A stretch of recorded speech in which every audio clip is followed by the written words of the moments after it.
एक बार स्वामी विवेकानंद जी धर्म सम्मेलन में भाग लेने के लिए शिकागो, अमेरिका गए।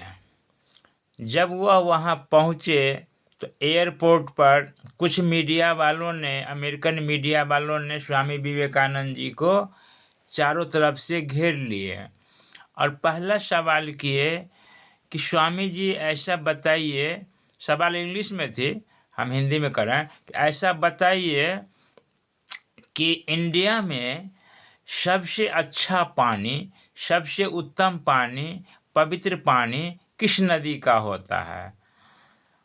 और जब तक इसका आंसर दे स्वामी जी, तो दूसरा मीडिया वालों ने तुरंत क्वेश्चन राइज कर दिए, दूसरा सवाल पूछ दिए कि इंडिया में सबसे अच्छा मिल्क, सबसे उत्तम मिल्क, सबसे सुंदर मिल्क किस पशु का होता है।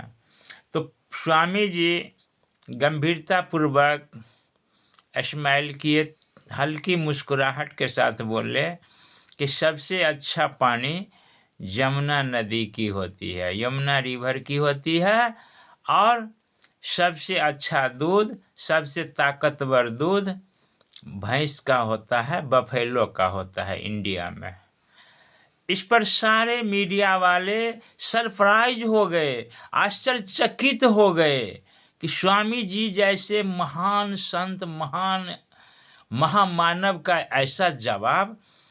तो उस सारे मीडिया वाले बोले स्वामी जी हम लोग सेटिस्फाइड नहीं है, इंडिया में तो गंगा नदी फेम है और इंडिया में गाय का दूध फेम है, आपने दोनों में किसी का नाम नहीं लिया। तो स्वामी जी गंभीरतापूर्वक बोले कि ए मीडिया वाले कान खोलकर सुन लो कि हमारे इंडिया में, भारत में गंगा का पानी, वाटर नहीं है, पानी नहीं है, गंगा तो मेरी माँ है। और गाय जो है वह गाय का दूध नहीं होता है, मिल्क नहीं होता है, गाय तो मेरी माँ है। यानी गाय का दूध इंडिया में और गंगा का पानी, वाटर इंडिया में, ये तो माता का पानी है, माता का दूध है, ये दोनों तो अमृत है, अमृत। पानी काहे कह रहे हो, जल काहे कह रहे हो, मिल्क काहे कह रहे हो, दूध क्यों कह रहे हो। बंधुओं, कहने का मेरा तात्पर्य है, जब जब चुनावी समय आता है तो राजनीतिक दलों द्वारा बार बार यह चुनावी घोषणा किया जाता है, चुनावी एजेंडा बनाया जाता है कि गंगा की सफाई की बात की जाती है, गौ हत्या की बात की जाती है, परंतु होता क्या है, तो चुनाव के बाद ढाक के तीन पात।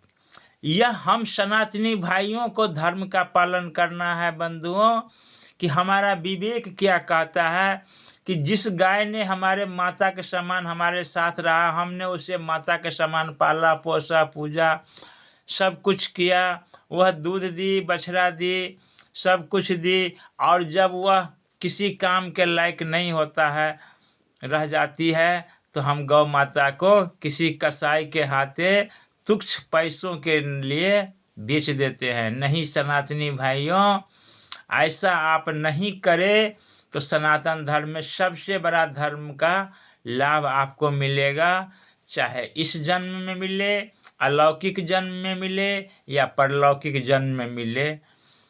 ऐसे ही गंगा की नदी के किनारे लाखों घर द्वार बसे हुए हैं, वो लोग सारा कचरा गंगा नदी में फेंकते हैं। गंगा सफाई की बात तो हम नहीं कर सकते हैं, लेकिन गंगा नदी के पानी को गंदा होने से तो हम बचा सकते हैं।